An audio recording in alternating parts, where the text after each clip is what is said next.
Mga tol, ito pa ang isa sa mga binibili natin. No? Binibili natin to ng 2,000 din ang isa. Ayan, 1972, Jose Rizal, no, mga tol. Ayan. So, very common din to. Marami din ang may hawak nito, no, itong 1972 na to, mga tol. So, i-grab nyo din. No? Ayan, mga tol, isa yan. Lamang ang may alam.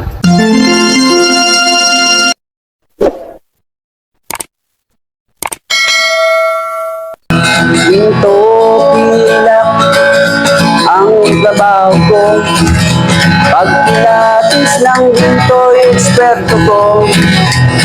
Magandang panahon po sa inyo mga ka-More Than Treasures dito po sa ating channel. Kumusta po kayo?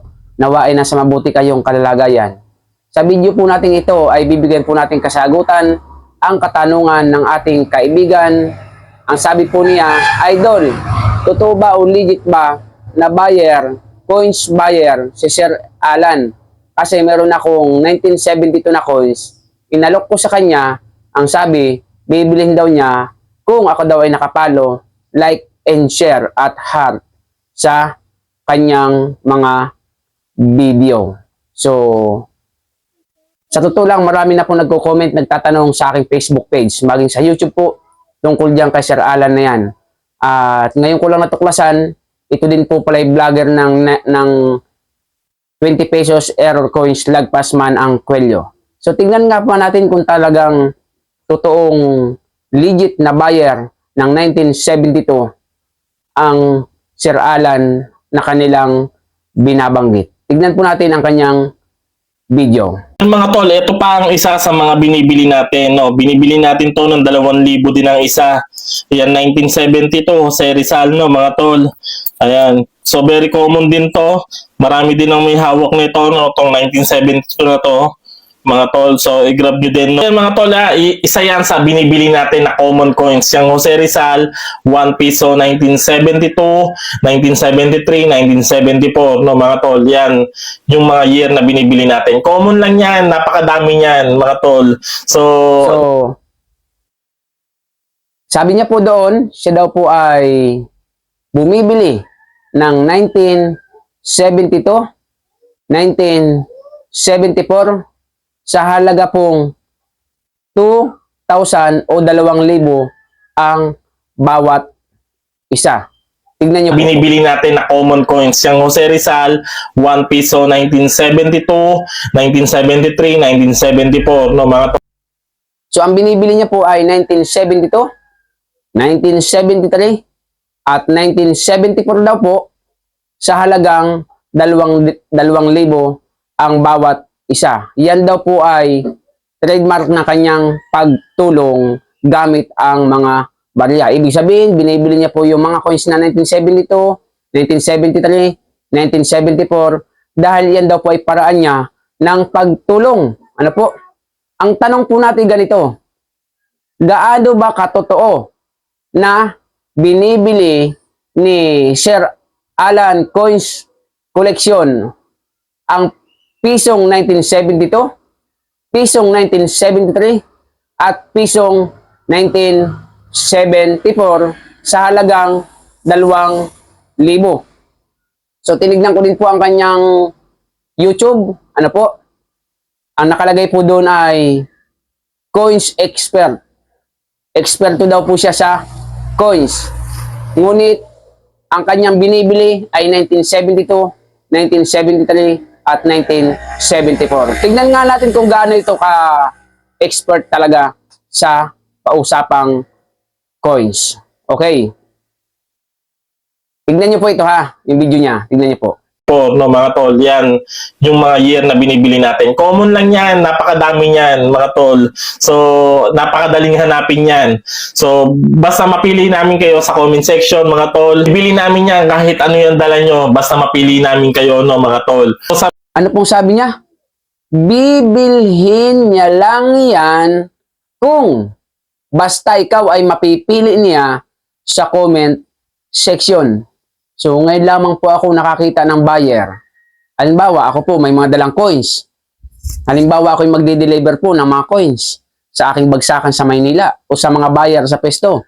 Ngayon lamang po ako nakakita ng isang coins expert at buyer ng coins Kapag nagbenta ka sa kanya ng coins, ang sasabihin sa iyo, oh, kailangan mapili ka muna sa comment section.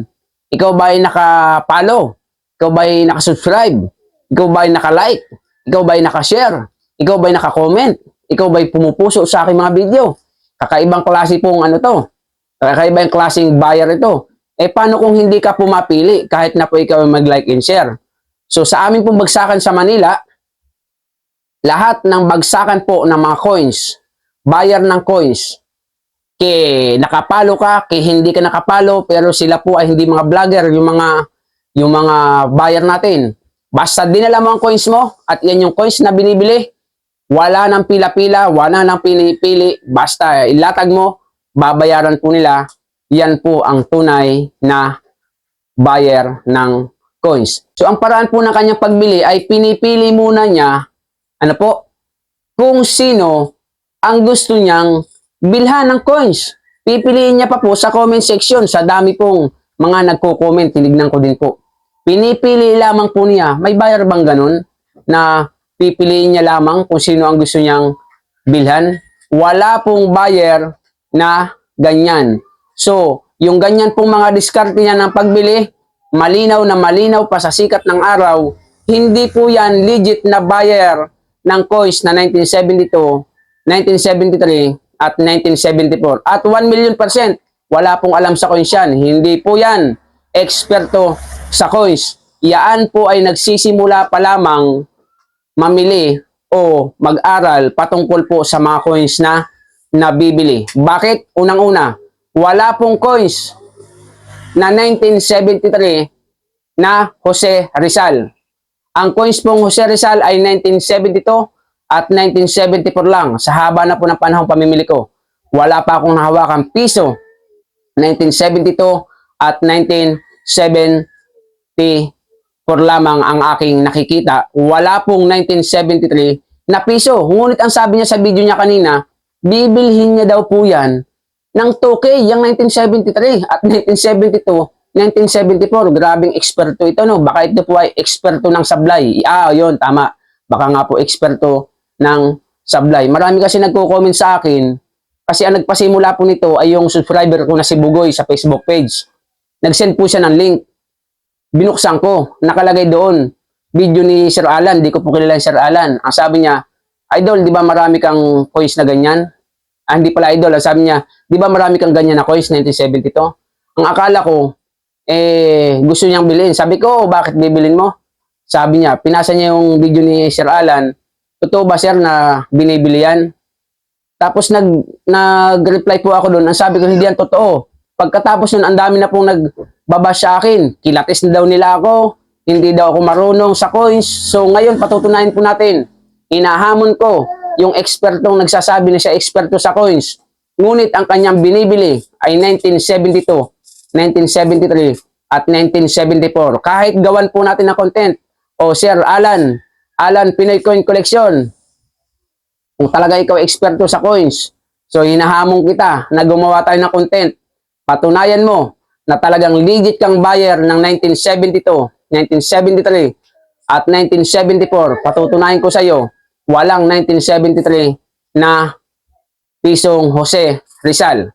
At bago mo sabihin ikaw ay bumibili talaga o legit kang buyer ng 1972, 73, 74, kailangan gagawa tayo ng kasunduan sa abogado. Panonotaryuhan natin. Patutunayan mo, isasalaysay mo doon na bibilin mo ang lahat kong 1972, 74, 73 with notaryo. Ano po? Bago ko ilabas ang lahat ng aking 1972 at 74. Wala po ako 1973 sapagkat wala pong 1973 na piso. Iyan po ay gawa-gawa lamang ni Boss Alan. Sa paraan po ng pamimili ni Sir Alan, Pinoy Coin Collection, ano po? Malinaw na malinaw pa sa sikat ng araw. Hindi po siya legit buyer. Wala po siyang alam sa coins bagamat ang nakasulat po sa kanyang channel ay Coins Expert. Baka expert po ng sablay. Yun, ang totoo niyan. Coins expert ng sablay. Biruin mo, 1972, 1973, 1974. Bibili niya ng 2,000. Wala naman po 1973. Sa pisong Jose Rizal. 1972 1974 lang. Ako po ay 15 years nang namimili ng ginto pilak kasamang coins. Wala po akong nahawakang 1973 na coins. 1972, 74 lang pagdating sa usapang Jose Rizal. At bago niya bilhin, kailangan mo mag-follow, like and share. Ang sabi niya, ginagawa daw niya pong paraan yung pagbili ng mga coins para makatulong sa tao.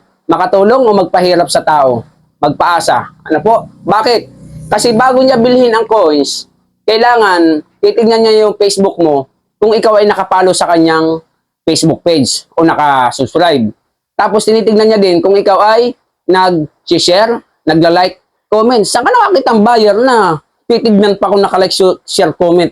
At higit sa lahat, pipiliin ka pa sa karamihan ng mga nagko-comment. Kaya marami sa kanya nagko-comment, hindi niya talaga nabibili dahil pinipili niya lang. Ibig sabihin, hindi po siya buyer, siya ay nagpo-promote ng kanyang channel. Hindi siya tumutulong, siya ang tinutulungan ng mga tao na dumami ang kanyang views sa pamagitan ng like and share. Dumami ang kanyang followers sa pamagitan ng pag-follow o pag-subscribe. Yan po ang kapalit. At kaya siya namimili ng mga coins sa kanyang napipili. Yan po ay pinakang reward niya sa kanyang ginagawang paraan sa mga taong sumusuporta sa kanya. Ang tanong ay pinaasa mo lamang ang mga tao. Ang sabi niya, bibili niya daw po ang 1972, 73, 74, 2000. Ngayon, kung talagang siya ay legit na buyer na 1972, 73, 74, amunin ko po yan si Sir Alan. Gawa namin ng video kahit kailan. Ano po? Gagawa muna kami ng kasulatan sa abogado with notaryo na kapag inilabas ko ang lahat kong coins na 1972, 74, babayaran niya po sa halagang 2,000 sinasabi niya. Pero kapag nakarating sa kanya ang video ito at hindi siya kumasa, ibig sabihin, wala po siyang alam, hindi siya talaga buyer ng 1972, 1974. Hindi ko sana ito gagawing content. Matagal na pong nag-comment sa akin mga tao sa Facebook ko, bagay sa YouTube. Iyan si Sir Alan. Yan pala ang pauso ng nagpaskul yuman, 20 pesos. Dami ko na, binili ko na ng budong. Walang nag-claim. Ano po? Dahil si Bugoy nag-comment sa aking Facebook page, sinend niya ang link, tinignan ko. Ang sabi niya, di ba marami ka nito? 1972, 74. So parang hindi ko nagustuhan ang salita niya, hindi ko nakilala, siya pala ay subscriber ko. Sabi ko, oo, bakit bibili mo? So nung mag-reply siya, pinakita niya yung video ni Sir Alan, bumibili si Sir Alan. Totoo ba yan, sir? Ang sabi ko sa kanya, walang katotohanan yan, hindi yan buyer. Simula nun, marami na pong nagko-comment sa akin, kilatis daw nila ako, scammer daw ako, wala daw akong alam sa coins. So ang kanya pong pamagat ng kanyang vlog sa YouTube, ito po, Coin Expert. Ano po? So sige nga, pakita mo nga sa akin, Sir Alan, kung talagang expert ka sa coins, magharap tayo sa YouTube. Ano po? Lahat ng coins na may halaga, magharap tayo. Sisiguraduhin ko sa iyo, marami ka pang kakaining bigas bago mo ako matalo sa pagiging coins expert mo. Ang tanging masasabi ko lang sa iyo, Sir Alan, lahat ng coins mo na sinabi mong 1972 na ikaw ay namimili ng 2,000, kailangan patunayan mo yan. Ano po? Dahil tatambakan talaga kita ng 1972 at 74, babayaran mo yan sa halagang 2,000, pero gawa tayo ng kasulatan with notaryo. Kaya po sa mga nanonood, magsuri muna kayo bago kayo maniwala nang hindi po kayo napapagod. Ako namimili talaga ako, 1972, 74. 50 pesos na lang per kilo ang bili ko. Makatotohanan, kahit ilang truck dali mo sa akin, babayaran ko 50 pesos ang kilo. Eh, ba't ang mura? Yun ang totoo. Kaysa 2,000 na walang katotohanan, eksperto daw, eksperto pala naman ng sablay. So, kilatis na daw po nila ako, pero ako, di ko pa sila nakikita sa personal. Video pa lang, sobra pa sa kilatis. Tatablan sila ng asido ko. Kaya, so pagdating po sa usapang coins, tayo po ang tunay na eksperto pagdating sa usapang barya. Kaya kung meron dyan nagmamagaling na magaling siya sa barya, pero ang binibili 1973, sablay na. Wala pong 1973 na pisong Jose Rizal. Shout out sa iyo, Sir Alan. Ano po? So ako, sa lahat ng video ko, patunayan nyo lang na mali ako. Buburahin ko talaga ang video ko. Hindi ako magtuturo ng pawang kasinungalingan lamang. Pag napatunayan kong mali yan, automatic, buburahin ko yan. Yan ang tunay na tumutulong. May natututunan ang nanonood. Hindi yung may natututunang kapalpalan So, tayo po mga YouTuber, tutorial, kailangan ay magturo po ng tama. Sa mga nakapapanood at bago pa lang, More Than Treasures po ang ating channel YouTube. Pakisubscribe niyo po kung bago ka pa lang. Paki-like and share. At comment kung may katanungan. Sa mabilis na usapan, meron po tayong FB page, More Than Treasures. Sa lahat ng suporta ko, maraming salamat. Sa mga baguhan, welcome kayo. Maraming salamat. See you in my next video. God bless po. Ito pilak ang trabaho ko. Pag pilates ng ginto, eksperto ko. Kung sa mga kabisado ko, alam ko ang peke at totoo. Ako ay isang masayang ng ginto. Alam ko ang tunay at totoo. Kung usapan ay alas lang, yan ay kaya nating patunayan. Ako ay alahero at asayer ng ginto. Alam ko ang tunay at totoo. Walang maitatago kung usapan ay ginto. Pagkat ang alahero'y eksperto sa ginto. Mayroon ngayong bagong pauso.